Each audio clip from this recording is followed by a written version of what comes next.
मुहर्रम की 10 तारीख है। यजीदियों ने इमाम पाक का सर काट लिया और सिर्फ इमाम पाक का नहीं, जो और 71 शहीद जो और थे करबला के मैदान में, उन सारे शहीदों के सरों को काट दिया। ओ मुहर्रम को तमाशा बनाने वाले मेरे भाइयों, मुहर्रम के त्योहार मनाने वाले मेरे भाइयों, अपनी बीवियों को साथ में लेके करबला में गोलगप्पा खिलाने वाले मेरे भाइयों, ईमानदारी से जरा दिल की नजर खोल के देखना। आज मैं जो बातें तुमसे करने लगा तुम्हें कड़वी तो जरूर लगेंगी, लेकिन ये सच्चाई है। अपने बिस्तर पे लेट के एक बार जरा पूछना, 10 मुहर्रम की शाम है, इसी शाम को शाम गरीमा कहा जाता है।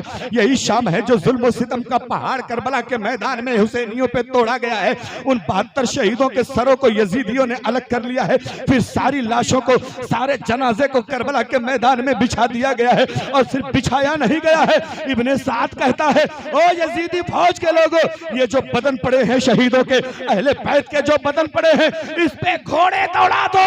और घोड़े तब तक दौड़ाते रहो जब तक इन जिस्मों की हड्डियां चूर चूर ना हो जाए, जब तक इन जिस्मों की हड्डियां टूट के किनारे ना हो जाए। ओ मेरी कौम के लोगों, जरा बताओ तो सही, जिस दिन करबला के मैदान में इतना जुल्म ढाया गया है, आखिर यही नौजवान वहां जाके करबला में उधम मचाता है, यही नौजवान करबला में जाके तमाशेबाजी करता है, यही नौजवान करबला में जाके ढोल का मुकाबला करता है, यही नौजवान करबला में जाके अलम का बासों का मुकाबला करता है। अल्लाह की कसम। और आगे बढ़ो जरा, इतने पे बस नहीं किया गया है। जो टेंट लगा था, जो खेमा लगा था, जिसमें इमाम पाक का वो काफिला रुका हुआ था, इन जालिम यजीदियों ने उस टेंट में आग लगा दिया है, खेमे को जला के राख कर दिया है। जो वहां मुकद्दस खवातीन थी, मुकद्दस औरतें थी, उनके सरों से दुपट्टा खींच लिया गया है, उनकी चादरें इतरत को हटा दिया गया है, उनके सर को नंगा कर दिया गया है।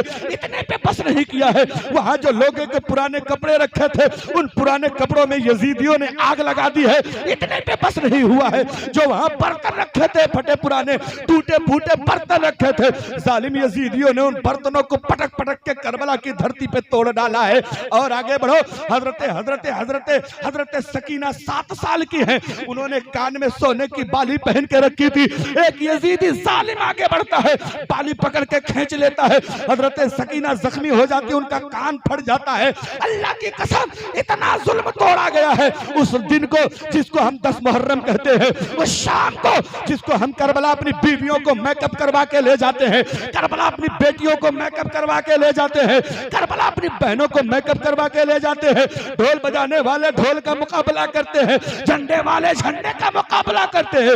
ईमानदारी से बताना, जिसके घर में मातम पड़ा हो, जिसके घर में 72 जनाजे पड़े हो, क्या वो बंदा कभी ढोल बजाएगा? क्या वो बंदा कभी तुमसे तमाशे करेगा? ओ मेरी कौम के लोगों, बात तुम्हारी है, मर्जी तुम्हारी है, तुम्हें जो करना हो करो, लेकिन कटघर वालों, खन्नापुरवा वालों, मेरी एक बात का जवाब ईमानदारी से दे दो। तुम्हारे घर में एक बच्चा मर जाए या मरा बच्चा पैदा हो जाए, ईमानदारी से बताओ, ढोल बजाओगे उस दिन? तुम मुझे बुरा कहो कह लो, मुझे गाली देना हो दे लो, मैं दोबारा कभी जिंदगी में इस गांव में तकरीर करने ना आऊं, ये भी चलेगा, लेकिन ईमानदारी से अपने बिस्तर पे लेट के एक बार जरूर सोचना कि तुम्हारे घर में मरा बच्चा पैदा हो जाए, दुनिया की एक सांस भी ना लिया हो उस बच्चे ने, माँ अलग रोती है, बाप अलग रोता है, दादी दादा अलग रोते हैं, घर क्या पूरे मोहल्ले में कोई जोर से मोबाइल नहीं बजाता है। तो यार जरा ईमानदारी से बताना मेरे भाइयों, क्या करबला के अली असगर तुम्हारे बच्चे से खराब हैं? क्या करबला के अली अकबर तुम्हारे बेटे से खराब हैं? क्या करबला के कासिम तुम्हारे बेटे से खराब हैं? क्या करबला के अब्बास तुम्हारे बेटे से खराब हैं? क्या करबला की धरती के औनो मोहम्मद तुम्हारे बेटों से खराब है? क्या करबला की धरती पे इमाम हुसैन तुम्हारे बेटों से खराब है? लेकिन हमें तो नशा चढ़ा रहता है ढोल बजाने का। ढोल बजाने के चक्कर में ये परदेश से चले आते हैं कि चलो घर पे मुहर्रम करेंगे। ओ मेरे भाइयों, अल्लाह की कसम, ये जवानी तुम्हारी 15 से 18 साल, जहां तुम 40 के ऊपर पहुंचे ना, सारी जवानी का नशा लोगों का उतर गया और ना उतरा हो तो एक बार नजरें उठा के अपने आस पड़ोस में लोगों को देख लो। आज के 15 साल पहले जो बड़ा हट्टा कट्टा था ना, आज मर्ज में ऐसा मुब्तला है कि रोज डॉक्टर के यहाँ साइकिल या मोटरसाइकिल उठी रहती है। तुम्हें क्या लगता है तुम्हें ये दिन नहीं आएगा? तुम्हें क्या लगता है तुम जिंदगी भर 25 साल के जवान रहोगे? तुम्हें क्या लगता है तुम 18 साल की जवानी तुम्हारी जिंदगी भर रहेगी? नहीं, हमसे जैसे ना जाने कितने कटघर के कब्रिस्तानों में जाके लेटे हैं, उनसे जरा जाके पूछो, वो भी कभी हमारी तुम्हारी तरह जवान थे, वो भी कभी उनके नाम की तूती बोलती थी, वो भी कभी उनके नाम से लोग थर्राते थे। लेकिन आज लोगों को कब्र याद नहीं होगी कि फला बंदा मरा तो उसकी कब्र किस जगह पे मौजूद है। याद रखो ये जमाना हमारे ऊपर भी आने वाला है, यही वक्त हमारे ऊपर आने वाला है। अब आओ जरा तवज्जो करना मेरे भाइयों, करबला की धरती है, शाम का वक्त है, शाम गरीबा हो चुकी है। हजरत ज़ैनब है करबला की धरती में जाके शहीदों के जिस्म के टुकड़ों को इकट्ठा कर रही हैं। एक एक टुकड़े को शहीदों के जिस्म पूरे करबला में यजीदियों ने फैला दिया था। इतना इतना जख्म ढाए, इतने घोड़े दौड़ाए थे, पूरे करबला के कोने कोने पे शहीदों के जिस्म के टुकड़े बिखेर दिए गए थे। हजरत ज़ैनब जा जाके रात के अंधेरे में एक एक जिस्म के टुकड़े को इकट्ठा कर रही हैं, शहीदों के जिस्म के हिस्से को ला के इकट्ठा कर रही हैं। आओ जरा देखो, फिर याद आती है खेमे वालों की, दौड़ के खेमे में आ जाती है, खेमे में आ जाती है। फिर याद आती है करबला के शहीदों की, दौड़ के शहीदों के पास चली जाती है। हजरत अली की बेटी हजरत इमाम हुसैन की, हजरत इमाम हुसैन की सगी बहन हजरत अली अकबर और अली असगर की फूफी हजरत ज़ैनब है। ज़ैनब एक वक्त में अपने घर वालों का पहरा दे रही है। फिर याद आती है करबला की शहीदों की, भाग के करबला के मैदान चली जाती है। यही करते कराते थोड़ा सा टाइम गुजरा था, रात का अंधेरा जैसे ही फैलना शुरू हो गया है। हजरत ज़ैनब सर नीचे करके खेमे के दरवाजे पे बैठी हुई थी। क्या देखती हैं? सामने से कोई आने वाला आ रहा है, उसका चेहरा ढका हुआ है, उसके जिस्म पे नकाब पड़ा हुआ है, आने वाला आ रहा है, बढ़ते जा रहा है। हजरत ज़ैनब कहती है मेरा दिल जोर जोर से धड़कने लगा, आखिर अब कौन यजीदी आ रहा है हमारे सामने। हजरत ज़ैनब ने ललकार के कहा था खबरदार, आगे आने की जरूरत नहीं है, आगे आने की कोशिश मत करना। लेकिन वो बंदा जो है आगे बढ़ता जा रहा है, बढ़ता जा रहा है। हजरत ज़ैनब ने कहा तुझे खुदा व रसूल का वास्ता है, यहाँ मुकद्दस औरतें पड़ी हैं, इनके सरों पे चादरें नहीं है, दुपट्टे नहीं है, आगे मत आना। उधर से आवाज आती है ज़ैनब मैं कोई और नहीं हूँ, मैं कोई गैर नहीं हूँ, मैं हजरत हुर की बीवी हूँ, आपके लिए पानी का प्याला लेकर आई हूँ, आपको पानी पिलाने आई हूँ, लीजिए जरा ये पानी का प्याला ले लीजिए।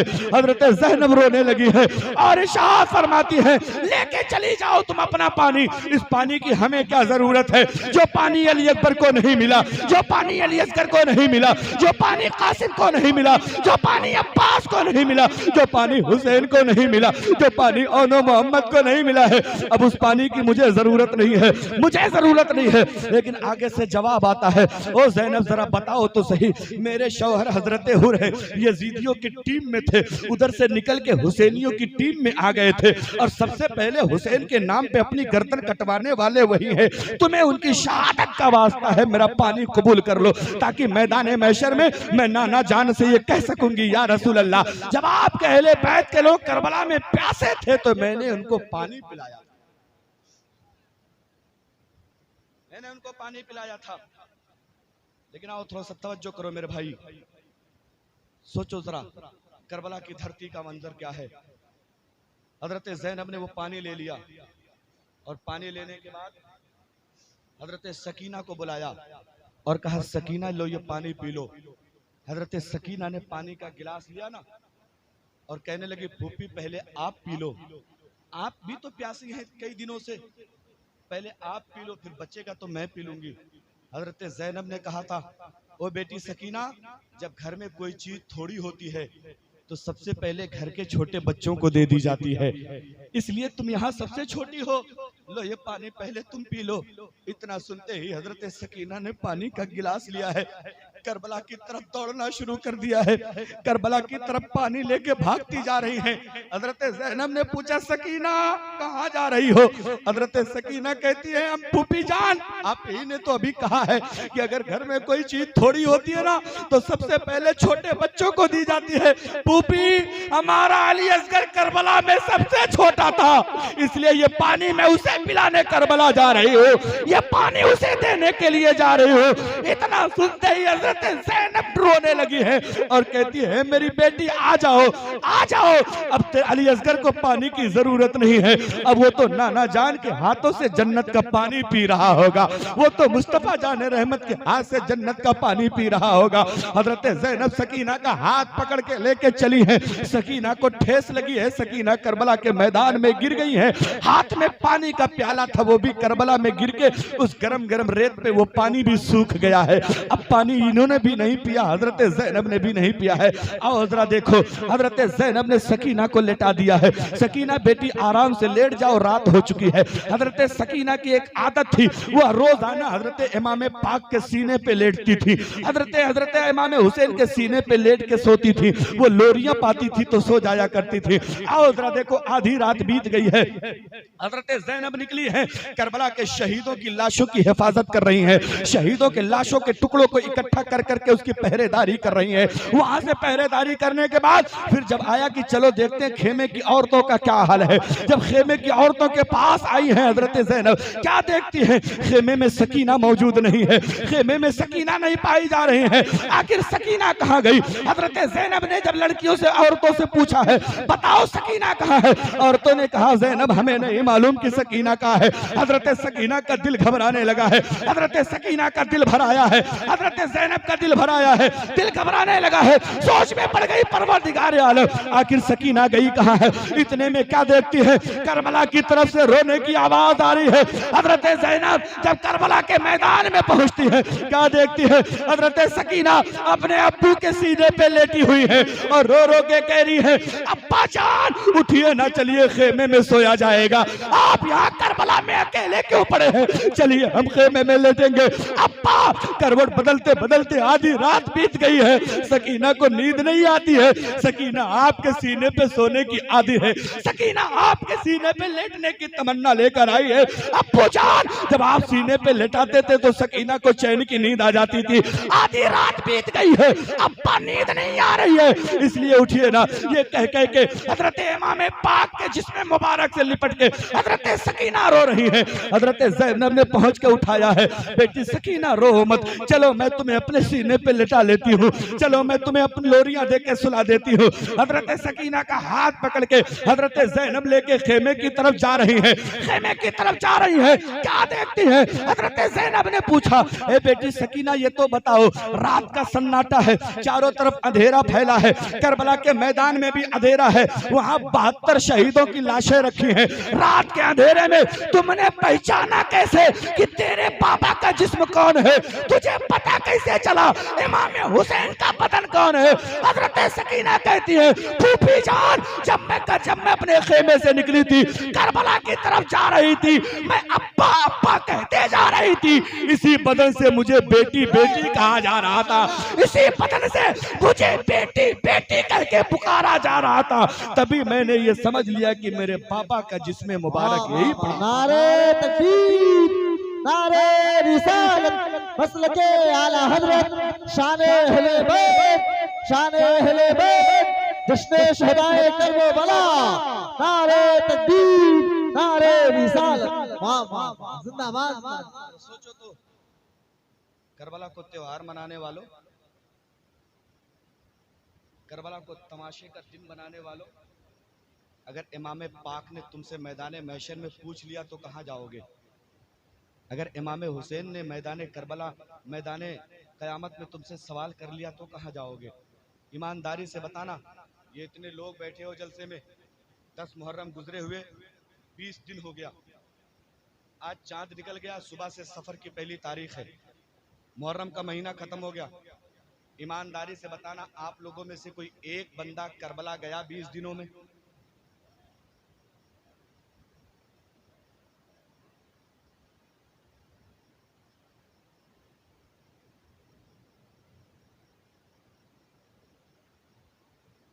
करबला को मानने वालों, इमाम पाक से मोहब्बत करने वालों, आओ जरा देखो करबला में और क्या हुआ। 11 मुहर्रम है, करबला के शहीदों के सरों को एक भाले पे, एक पल्लम पे लगा के कूफा की तरफ ले जाया जा रहा है। मेरी बहनों जरा तवज्जो करना, तुमने तो 10 मुहर्रम को त्योहार का दिन समझ लिया है। तुम तो 10 मुहर्रम को तमाशा बना के रखती हो, तमाशा समझती हो। लेकिन आओ जरा मैं तुम्हें बताऊं, जब करबला से ये काफिला चला ना कूफा की तरफ, तो हाल क्या था इस काफिले का। वो मुकद्दस औरतों को जानवरों की नंगी पीठ पे बैठा दिया गया।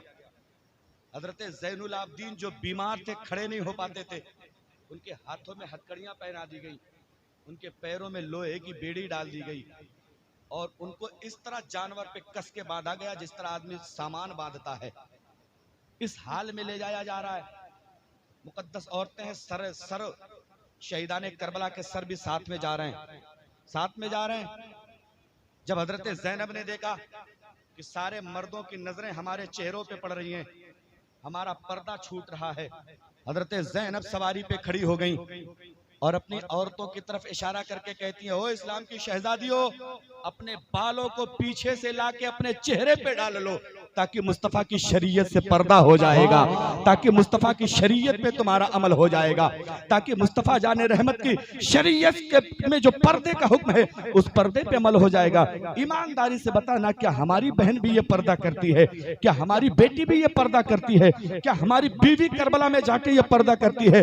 जो हम लोगों ने फर्जी करबला बना के रखा है ना, वहां हमारी बेटियां जाती हैं और पूरे मेकअप के साथ जाती हैं, हमारी बीवियां जाती हैं पूरे मेकअप के साथ जाती हैं, वहां जाके गोलगप्पे खाती हैं, वहां जाके मर्दों के बीच में चाट और पकौड़ियां खाती हैं, कबाब खाती हैं। अल्लाह की कसम, एक बात याद रखना, जिस दिन करबला के शहीदों ने मुसलमानों की हिफाजत की खातिर, दीन इस्लाम की हिफाजत की खातिर, मुस्तफा की शरीयत की हिफाजत की खातिर अपनी 72 जानों को कुर्बान किया था, उस दिन को हमने खाने पीने का दिन बना लिया है, उस दिन को हमने उदमबाजी का दिन बना लिया है। एक भी बंदा ढोल बजाने वाला, एक भी बंदा मातम करने वाला ऐसा नहीं होगा जिसने एक पारा इमाम पाक के नाम पे पढ़ के 10 मुहर्रम को बख्श दिया है कोई, या उसने 100 बार कलमा पढ़ के इमाम पाक के नाम से बख्श दिया हो। नहीं, ये तौफीक ही नहीं होती है।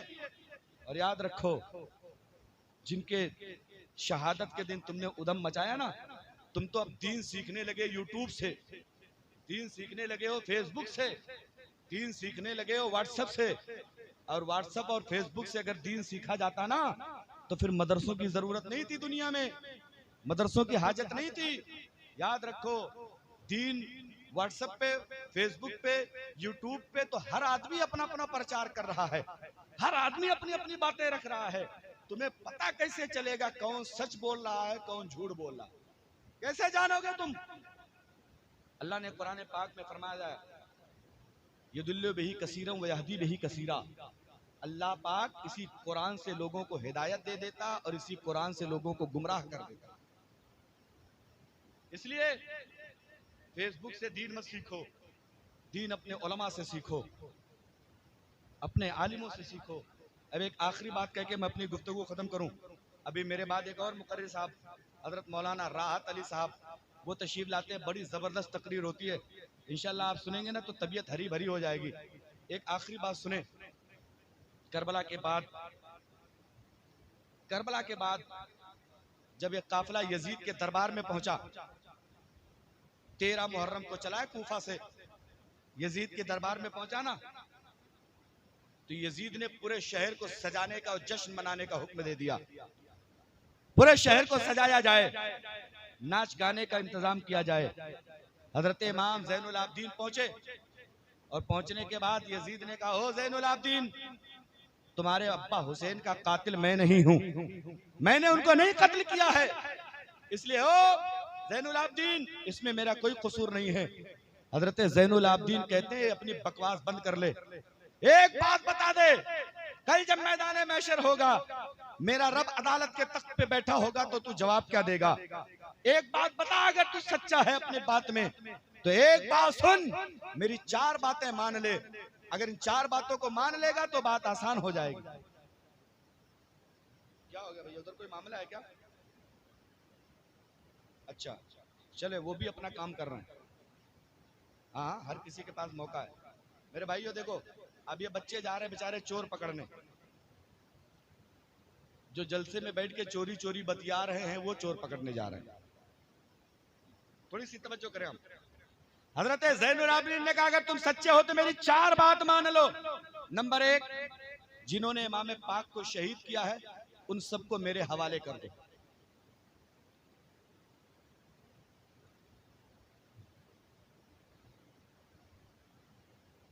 मेरे भाई यार, चोर क्या इतने बेवकूफ हैं